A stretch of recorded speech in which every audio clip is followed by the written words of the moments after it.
Bismillahirrahmanirrahim. Assalamualaikum warahmatullahi wabarakatuh. Alhamdulillahirabbil alamin. Wa bihi nasta'in ala umurid dunya waddin. Wassalatu wassalamu ala asyrafil anbiya'i wal mursalin nabiyyina Muhammad wa ala alihi wa sahbihi ajmain wa man ihtada bihuda wattaba atharahu ila yaumiddin, amma ba'd.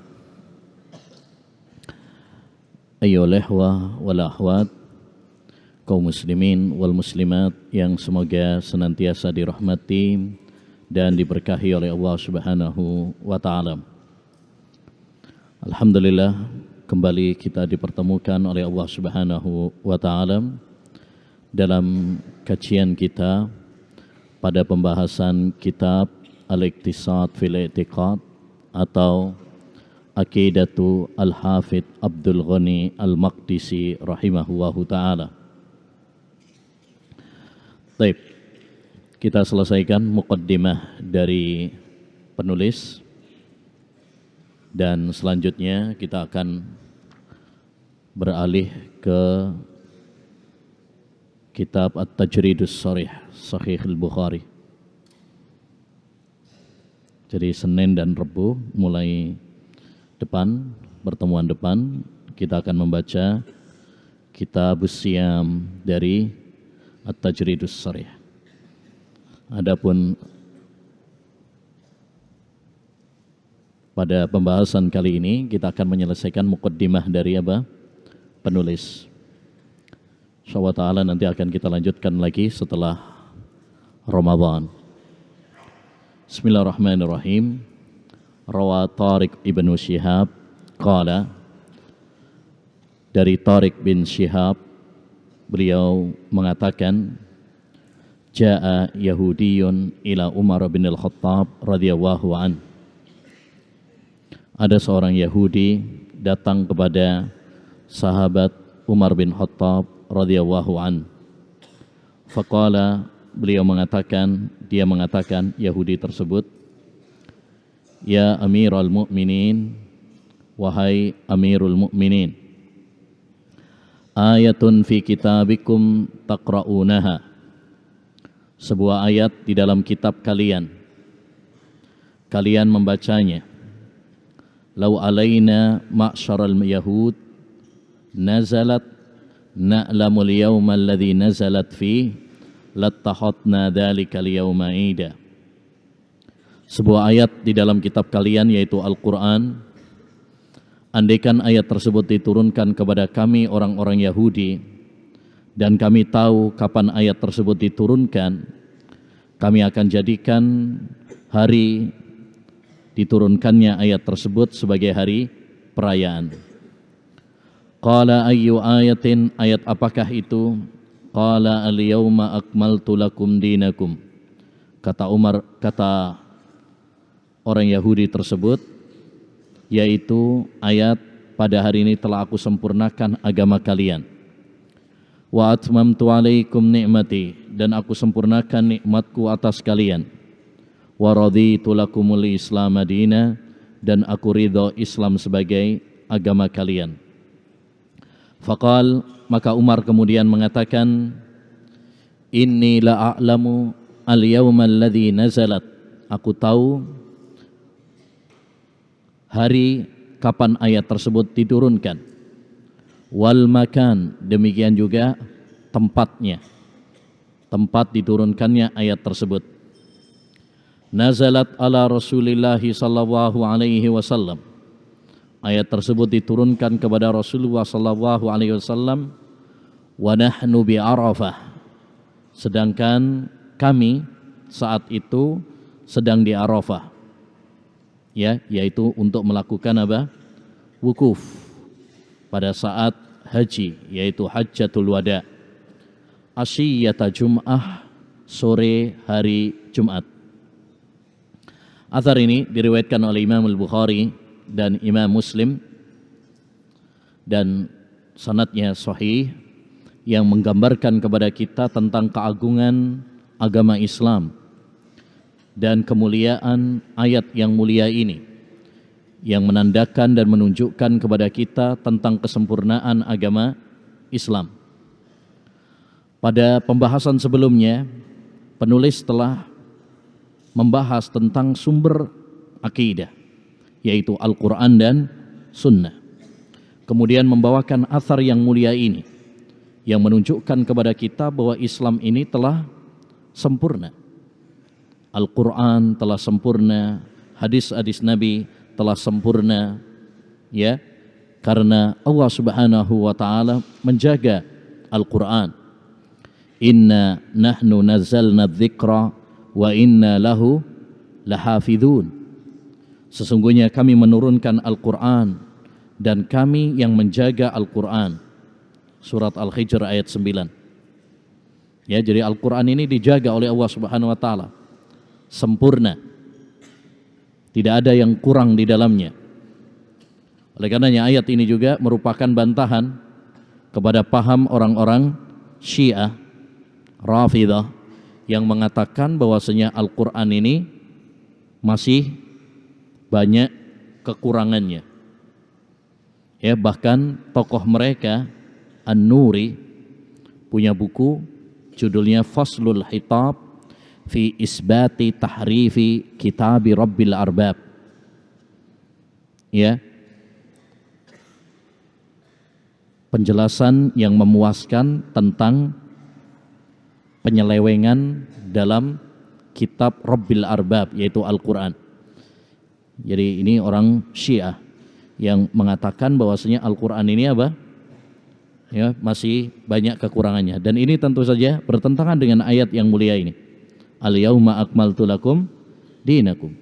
Pada hari ini telah aku sempurnakan agama kalian. Itu juga bertentangan dengan ayat tadi, surat Al-Hijr ayat 9, yang menegaskan bahwasanya Al-Quran ini dijaga oleh Allah Subhanahu wa taala. Ya, dijaga oleh Allah Subhanahu wa taala, tidak mungkin akan ada kekurangan atau penambahan. Jadi kita yakin bahwasanya Islam ini telah sempurna. Sumber akidahnya juga sempurna, yaitu Al-Quran dan Sunnah Nabi Sallallahu Alaihi Wasallam. Allah tidak mewafatkan nabinya Muhammad Sallallahu Alaihi Wasallam kecuali ya setelah menyempurnakan agamanya. Kata sahabat Abu Dzar Al-Ghifari radhiyallahu an, sebagaimana dalam riwayat At-Tabarani dalam Al-Mu'jamus Shahir dengan sanad yang sahih, tarakana Rasulullah sallallahu alaihi wasallam wa ma ta'irun yuqallibu janahaihi illa wa huwa yadhkuru lana minhu ilma. Rasulullah sallallahu alaihi wasallam wafat meninggalkan kami, dan tidak ada seekor burung pun yang mengepakkan sayapnya kecuali Rasulullah sallallahu alaihi wasallam telah menjelaskan ilmunya kepada kami. Jadi ya, Islam telah sempurna. Setelah ayat yang mulia ini diturunkan kepada Nabi Muhammad SAW, sekitar 80 hari setelahnya, baru Nabi SAW meninggal dunia.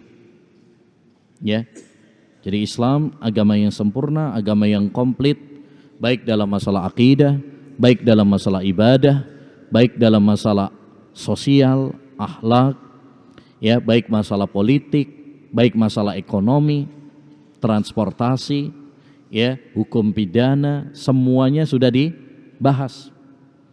Ya, termasuk bagaimana masalah juga kesehatan misalkan dibahas di dalam agama Islam. Ya, karena kesehatan adalah salah satu nikmat di antara nikmat-nikmat Allah Subhanahu wa taala. Nikmatani mahbunun fihima katsirun minan nas, as-sihhatu wal farah. Ada dua nikmat yang ya sering dilalaikan oleh manusia, yaitu nikmat sehat dan nikmat waktu luang. Ya, ini dibahas dalam agama Islam. Karena kesehatan itu kembali kepada dua permasalahan. Yang pertama, kesehatan sebelum sakit. Bagaimana kita menjaga kesehatan kita sebelum kita jatuh sakit. Islam menganjurkan kepada kita untuk menjaga pola makan. Islam menganjurkan kepada kita untuk menjaga kebersihan. Kebersihan pakaian, kebersihan lingkungan, kebersihan badan. Islam menganjurkan kepada kita untuk berolahraga, bergerak. Islam menganjurkan kepada kita untuk berzikir, berdoa, beramal saleh. Karena itu juga adalah salah satu sumber kesehatan. Yang kedua adalah sumber kesehatan itu setelah sakit. Ketika kita jatuh sakit, Islam menganjurkan kepada kita untuk apa? Berobat. Tadawau ibadallah fa inna Allaha lam yunzil da'an illa anzala ma'ahu dawa. Berobatlah kalian wahai hamba-hamba Allah Subhanahu wa taala. Allah tidak menurunkan penyakit kecuali menurunkan bersamanya obat penawar. Obat penawarnya. Jadi ini keutamaan agama Islam, di mana agama Islam adalah agama yang sempurna. Orang-orang Yahudi mengetahui tentang kesempurnaan agama Islam ini, tetapi mereka apa? Menutupinya, mereka mengingkarinya. Mereka sombong, tidak menerima kebenaran agama Islam. Baik. Selanjutnya kata beliau, fa'amanu bima qala Allah subhanahu fi kitabih. Maka mereka beriman. Mereka maksudnya adalah para salafus salih, ahlus sunnah wal jamaah. Karena di awal beliau mengatakan, i'lam waffaqana Allah anna salihas salaf wa khiyarul khalaf. Fa'amanu, mereka beriman maksudnya adalah salafus salih. Bima qala Allah subhanahu fi kitabih. Mereka beriman dengan apa yang difirmankan oleh Allah dalam Al-Quran, dalam kitabnya. Wa sahha an-nabiy, dan telah sahih dari nabinya, yakni dalam hadis-hadis yang sahih. Yani sikap salafus salih, sikap para ulama ahlus sunnah wal jamaah, mereka beriman, mereka membenarkan apa yang dikabarkan oleh Allah dalam Al-Quran dan apa yang diberitakan oleh Rasulullah SAW dalam hadis-hadisnya yang sahih. Dan inilah yang harus kita lakukan, ayyuhal ikhwah. Kewajiban bagi kita adalah mengimani semua yang ada di dalam Quran dan apa yang ada di dalam hadis Nabi. Tidak boleh mendustakan, tidak boleh mengingkari, termasuk juga meragukan, tidak boleh. Wa amarruhu kama warada min ghairi ta'arrudin li kayfiyah. Dan mereka menjalankannya seperti yang ada. Maksudnya mereka menerimanya, mereka menerima secara bulat sebagaimana datangnya dari Al-Quran dan Sunnah, min ghairi ta'arrudin li kayfiyah, tanpa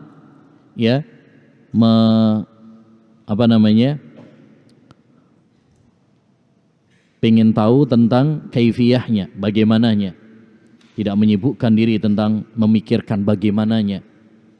Misalkan ketika mereka mendapati firman Allah Ar-Rahmanu 'alal arsy istawa, Allah tinggi di atas langitnya, mereka enggak pengen tahu kemudian gimana istiwanya Allah. Ketika Nabi Muhammad SAW mengabarkan bahwa Allah turun ke langit dunia, mereka tidak menyibukkan diri bagaimana turunnya Allah Subhanahu wa taala. Aw i'tiqadi subhatin aw mithliyah, atau meyakini adanya syubhat atau mithliyah. Maksudnya mereka tidak meyakini bahwasannya sifat-sifat Allah tersebut sama seperti sifat-sifat makhluknya. Karena Allah Subhanahu wa taala berfirman, "Laisa kamitslihi syai'un wa huwas samiul basir." Tidak ada sesuatu pun yang serupa dengan Allah Subhanahu wa taala, dan Allah Subhanahu wa taala Maha mendengar lagi Maha melihat. Au ta'wilin yuaddi ila ta'til, Atau mereka juga tidak melakukan takwil. Takwil yang dimaksud di sini adalah tahrif, penyelewengan makna. Ya, menyelewengkan makna dari makna aslinya. Yuharrifunal kalima amma wadhihi. Mereka menyimpangkan, menyelewengkan ya kalimat-kalimat dari aslinya. Yuaddi ila ta'til, takwil-takwil, penyelewengan-penyelewengan makna yang menjurus kepada ta'til. Ta'til yakni peniadaan, pengingkaran terhadap sifat-sifat Allah Subhanahu wa ta'ala. Artinya Ahlus Sunnah wal Jamaah tidak melakukan tahrif, penyelewengan-penyelewengan makna. Ya, misalkan Ar-Rahman 'alal arsy istawa diartikan dengan istaula. Ini tahrif. Ya, atau tabarakalladzi biyadihil mulku. Yat diartikan qudrah. Ya, atau yanzilu rabbuna, ya, diartikan yanzilu malaku rabbina, malaikat atau rahmat. Ya, ini adalah takwil yuaddi ila ta'til, yang mengakibatkan kepada apa? Menjurus kepada ta'til, pengingkaran. Sehingga sifat-sifat Allah yang asli yang ditetapkan oleh Allah kita ingkari. Kita nggak percaya Allah istiwa tinggi di atas arsy. Kita nggak percaya Allah Subhanahu wa taala punya tangan. Kita nggak percaya Allah Subhanahu wa taala turun ke langit dunia. Akibat dari apa? Penyelewengan dari makna tadi. Wa wasi'athumus sunnatul Muhammadiyah. Cukup bagi mereka sunnah Nabi Muhammad sallallahu alaihi wasallam. Artinya mereka mencukupkan dengan sunnah Nabi. Wat tariqatul mardiyah, dan jalan yang diridhoi, yaitu jalannya Nabi dan para sahabat radhiyallahu anhum wa radu'an. Allah Subhanahu wa taala ridha kepada mereka dan mereka pun ridha kepada Allah Subhanahu wa taala. Walam yata'addauha ilal bid'atil murdiyatir radiyah. Mereka tidak melampaui batas ya menuju garis kebid'ahan. Bid'ah adalah perkara yang baru dalam agama yang tidak pernah dicontohkan oleh Nabi dan para sahabat. Nabi SAW bersabda, wa iyyakum wa muhdatsatil umur fa inna kulla bid'atin dhalalah. Waspadalah kalian, hati-hatilah kalian dari perkara baru dalam agama, karena setiap bid'ah adalah sesat. Ya, di situ disifati kebid'ahan itu adalah al-murdiyah. Al-murdiyah yang menjerumuskan kepada kehinaan. Ya, karena orang yang melakukan bid'ah dihinakan oleh Allah Subhanahu wa taala di dunia dan dihinakan nanti di akhirat. Fahazu bidzalika ar-rutbatas saniyah, sehingga mereka, yaitu para sahabat, para tabi'in, para ulama-ulama salaf yang mengimani nama-nama dan sifat-sifat Allah sebagaimana dalam Al-Quran dan Hadis, tanpa menyerupakannya dengan makhluk, tanpa menyelewengkan maknanya, tanpa membagaimanakan sifat-sifat Allah Subhanahu wa taala. Ya, tatkala mereka melakukan hal itu, hazu bidzalika ar-rutbatas saniyah. Mereka menggapai kedudukan yang istimewa, wal manzilatal aliyah, dan kedudukan yang tinggi di sisi Allah Subhanahu wa taala. Jadi Allah angkat derajat mereka. Allah tinggikan derajat mereka karena mereka berpegang teguh dengan Al-Qur'an dan sunnah Nabi sallallahu alaihi wasallam.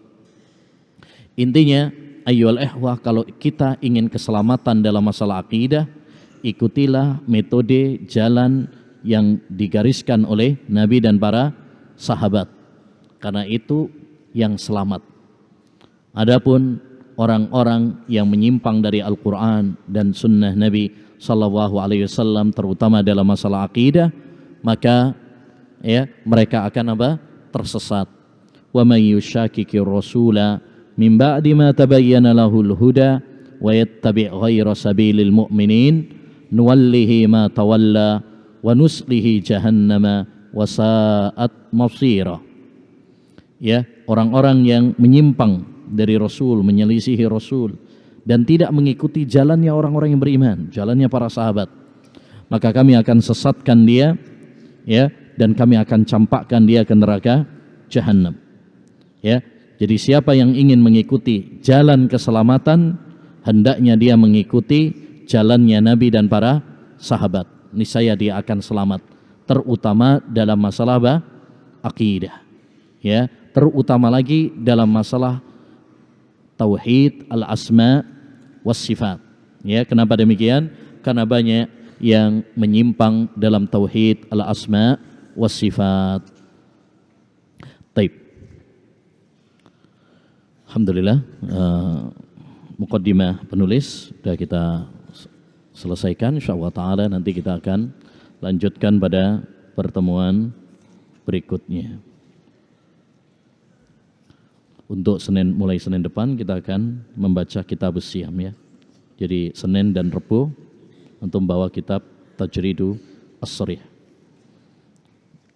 Karena untuk persiapan puasa.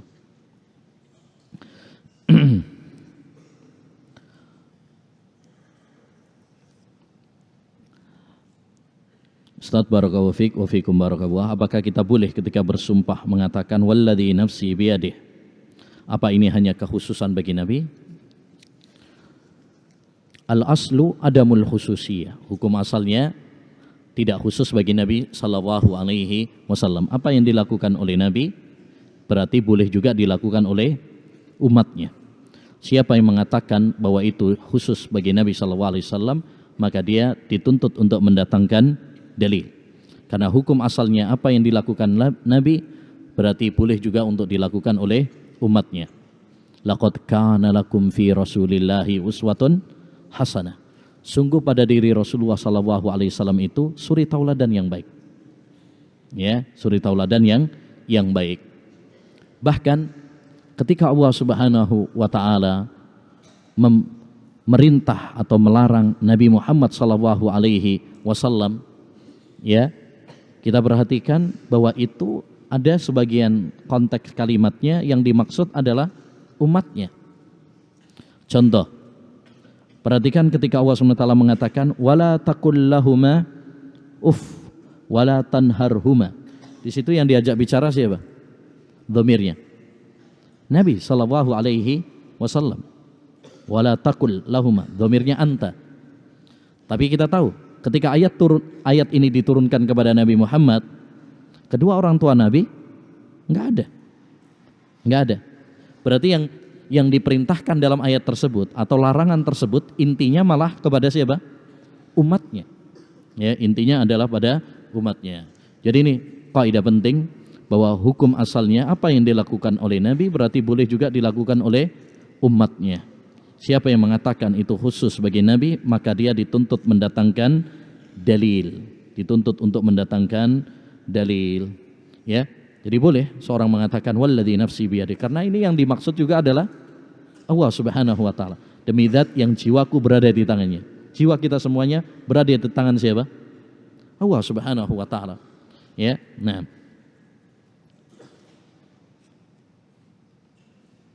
Ustaz, apa hukumnya menyimpan foto?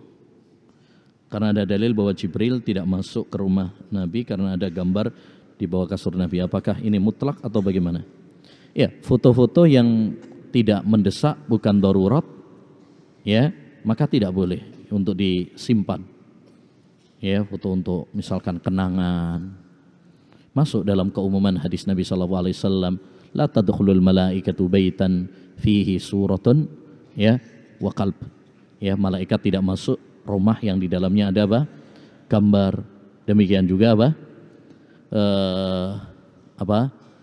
anjing. Anjing. Kecuali foto-foto yang memang ada kebutuhan Misalkan uang kan ada fotonya tuh, ya, atau KTP, SIM, ya, hal-hal foto-foto seperti itu, foto-foto yang ya diperbolehkan karena memang ada keperluan, ya ada keperluan. Adapun yang tidak ada keperluannya maka tidak diperkenankan, ya tidak berkenan. Seperti foto-foto hanya sekedar untuk apa? Kenang-kenangan, nggak ada faedahnya, ya nggak ada faedahnya. Yang punya nyimpen foto-foto seperti itu, ya hendaknya dia apa? Ya dihapus atau taruh di tadi di bawahnya kasur, ya mungkin nggak apa-apa untuk nakut-nakuti tikus.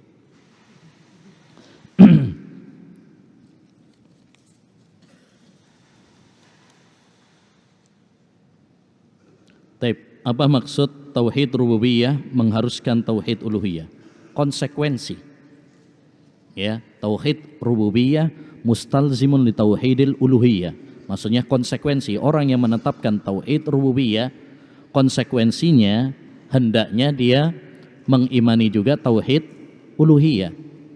Ya, sebagaimana dia menetapkan hanya Allah satu-satunya yang ya menciptakan langit dan bumi, hanya Allah satu-satunya yang mengatur alam semesta ini, hanya Allah satu-satunya yang merajai alam semesta ini, berarti yang berhak untuk dia ibadahi mestinya adalah Allah saja.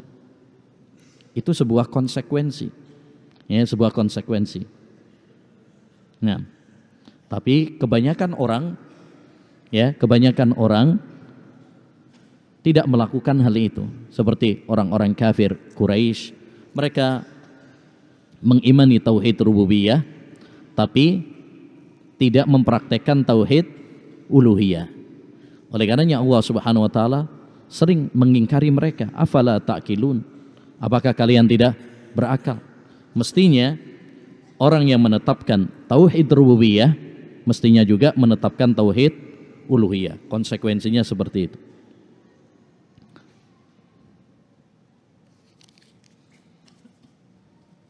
Apakah orang kafir juga dikisos besok pada hari kiamat? Ya, semuanya akan dikisos oleh Allah Subhanahu wa taala, dihisab oleh Allah Subhanahu wa taala, baik muslim maupun kafir. Ya, baik muslim maupun kafir. Bahkan orang-orang kafir itu akan diazab oleh Allah Subhanahu wa taala karena mereka meninggalkan perintah-perintah agama. Ma salakakum fi saqar? Qalu lam naku minal musallin. Apa yang menyebabkan kalian di neraka Sakor? Mereka mengatakan kami dulu enggak sholat. Gara-gara enggak sholat mereka juga ya diazab oleh Allah Subhanahu wa taala di neraka. Ya. Jadi orang-orang kafir mukhatabuna ya bil usul wal furu'. Mereka juga diajak bicara, ya, dia beri perintah dan larangan oleh Allah Subhanahu wa taala, baik dalam perkara-perkara akidah maupun masalah-masalah fikih, ya, dan mereka akan dihisab oleh Allah Subhanahu wa taala apabila mereka tidak melaksanakan perintah Allah atau menerjang larangan-larangan Allah Subhanahu wa taala.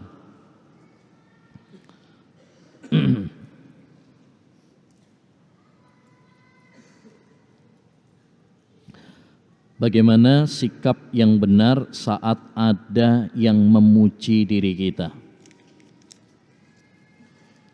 Saat ada yang memuji kita, ya, dulu sahabat Abu Bakar As-Siddiq kalau dipuji, maka beliau berdoa kepada Allah Subhanahu wa taala, Allahumma la tu'akhidni bima yaqulun waj'alni khairam mimma yadhunnun. Ya Allah, jangan siksa aku dari apa yang mereka katakan, ya, dengan sebab perkataan mereka, dan jadikan aku ya lebih baik dari apa yang mereka sangkakan. Artinya ikhwan, ya, ketika kita dipuji oleh orang, jangan membuat kita kemudian apa? Sombong dan lupa daratan. Karena sebenarnya banyak sekali dosa-dosa yang Allah Subhanahu wa taala tutupi dari kita. Andaikan orang yang memuji tersebut mengetahui dosa-dosa kita, ya mungkin dia nggak muji kita. Dia memuji kita karena dia nggak tahu apa kekurangan kita atau dosa-dosa kita.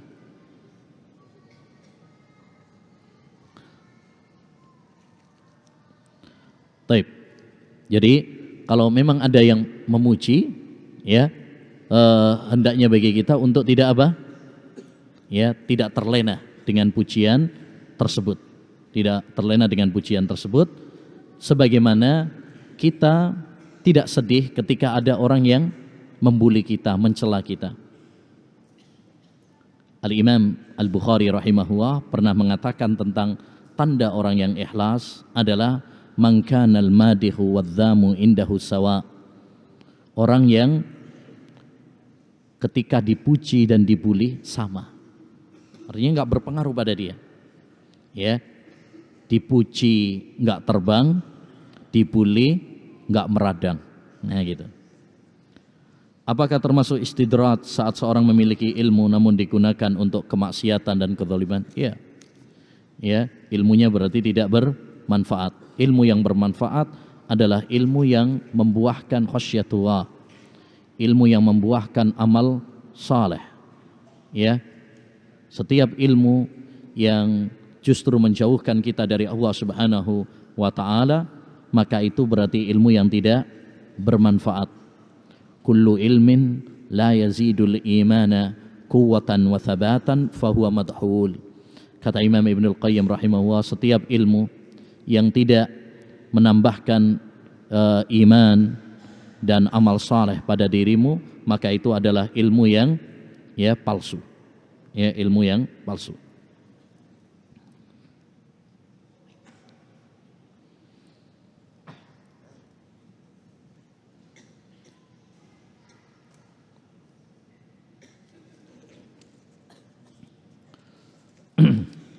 Apakah istri paman itu mahram? Istri paman bukan mahram. Ya, istri paman berarti masuk dalam ipar. Al-hamu al-maut. Ya, Nabi mengatakan ipar itu adalah apa? Kematian. Ya, yang membawa kepada kebinasaan. Demikian juga suami bibi. Suami bibi bagi para akhwat berarti itu bukan mahram karena itu ipar. Ya, sama seperti ipar kita, misalkan kita punya kakak, kemudian dia punya istri, istrinya tidak mahram dengan kita. Atau kita punya adik, ya, kemudian misalkan bagi akhwat dia punya suami, berarti apa? Itu bukan mahram, ya, bukan mahram. Yang mahram itu paman, bibi, mahram. Tapi kalau istrinya atau anaknya, maka tidak mahram.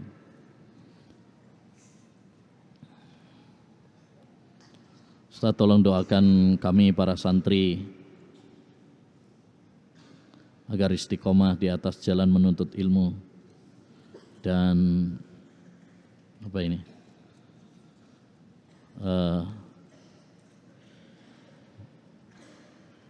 Oh, ini ujian mungkin. Ya, insyaallah mudah-mudahan kita semuanya dijadikan oleh Allah Subhanahu wa taala sebagai para penuntut ilmu yang bermanfaat, yang bisa mengamalkannya dan bisa mendakwahkannya kepada orang lain, menjadi orang-orang yang berbarokah, ya, menjadi pembuka-pembuka kebaikan dan penutup apa? Keburukan, ya, sehingga bermanfaat di dunia dan di akhirat, ya. Dan tidak lupa juga agar kita bisa istiqamah, lakukan. Bukan hanya minta doa sama ustadz saya, antum yang lebih berhak untuk berdoa. Ya, nomor satu.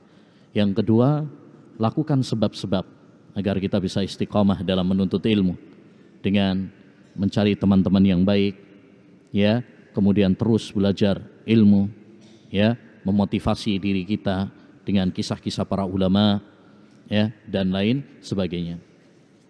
Adapun nasihat untuk imtihan, ya, sekarang mid semester, seperti biasanya, satu, ya, kita ingatkan kepada para santri semuanya untuk meluruskan niat.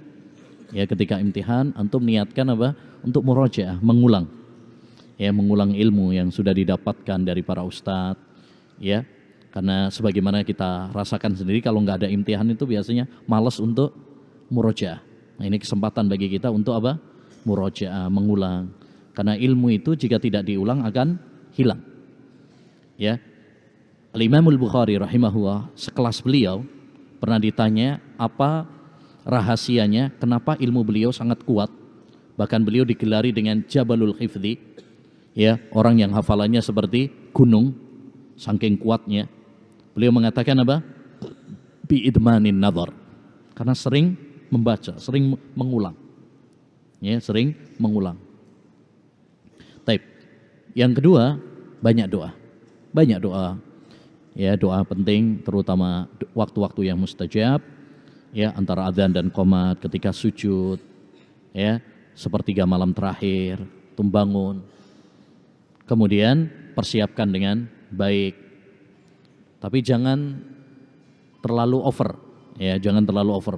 Misalkan ada sebagian santri kalau pas imtihan misalkan nggak tidur sampai subuh. Ya, perhatikan hadis Nabi SAW, amma anam fa usalli, amma ana fa usalli, ya, wa anam. Adapun saya sholat malam, saya juga tidur. Puasa, saya juga berbuka. Ya, wa atazawwajun nisa. Artinya semua kita punya haknya. Ya, jadi nggak usah terlalu berlebihan. Persiapkan, ya, semampu mungkin. Ya, semampu mungkin. Kemudian yang paling penting juga dalam imtihan adalah kejujuran. Kejujuran. Jangan sampai ada yang nyontek, ya, gara-gara untuk biar mendapatkan nilai dan sebagainya. Man ghasyana falaysa minna. Siapa yang menipu kami, ya, maka dia bukan golongan kami. Walaupun ustadz mungkin tidak melihat, walaupun teman kita nggak melihat, ya, tapi ingat Allah Subhanahu wa taala melihat dan mengawasi kita semuanya. Baik. Subhanakallahumma bihamdika asyhadu an la ilaha illa anta astaghfiruka wa atubu ilaik. Assalamualaikum warahmatullahi wabarakatuh.